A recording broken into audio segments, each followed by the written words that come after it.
ಆಗಿರ್ತಕ್ಕಂತಹ ನಾಟಕವನ್ನು ಇದುವರೆಗೂ ಪ್ರದರ್ಶನ ಮಾಡಿದ್ರು. ತುಂಬ ಖುಷಿಯಾಯಿತು. ಒಳ್ಳೆ ಕಲಾವಿದರು, ನಿಜವಾಗ್ಲೂ ಇಂತಹ ಕಲಾವಿದರನ್ನ ಪ್ರೋತ್ಸಾಹಿಸಬೇಕು ಅಂತ ನಿಮ್ಮೆಲ್ಲರ ಒಂದು ಕೋರಿಕೆ.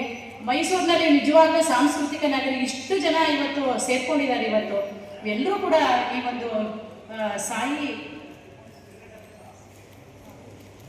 ಓಂ ಶ್ರೀ ಸಾಯಿ ನಾಟಕೋತ್ಸವ ಈ ಒಂದು ಸಮಿತಿಗೆ ಎಲ್ಲರೂ ಕೂಡ ಪ್ರೋತ್ಸಾಹವನ್ನು ಕೊಡಿ. ಶ್ರೀಮತಿ ಮಂಜುಳಾ ಜೂನಿಯರ್ ಮಾಲಾಶ್ರೀ ಅವರು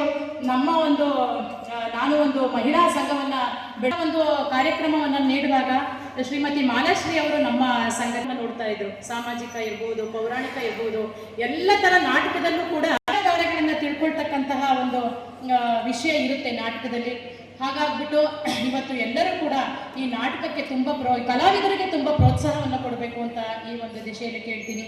ಇಂಜಿನಿಯರ್ ಆಗಬೇಕು, ಡಾಕ್ಟರ್ ಆಗಬೇಕು ಅಂತಾರೆ, ಆದರೆ ನಮ್ಮ ಮಕ್ಕಳು ಕಲಾವಿದರಾಗಲಿ ಅಂತ ಹೇಳಿ ಎಷ್ಟು ಜನ ಹಾರೈಸ್ತಾರೆ ಹೇಳಿ? ಯಾರು ಕಲಾವಿದರಾಗಲಿ ಅಂತ ಹೇಳಿ ಕಾರ್ಯಕ್ರಮಕ್ಕೆ ಶ್ರೀಮತಿ ರೇಖಾದಾಸ್ ಅವರು ನಿಜವಾಗ್ಲೂ ನೇಪಾಳಿ ಆಗಿದ್ರು ಕೂಡ ಅವರು ನಮ್ಮ ಕನ್ನಡವನ್ನ ಎಷ್ಟು ಅಚ್ಚುಕಟ್ಟಾಗಿ ಮಾತನಾಡ್ತಾರೆ. ತುಂಬ ಹೆಮ್ಮೆ ಆಗುತ್ತೆ ನಿಜವಾಗ್ಲೂ.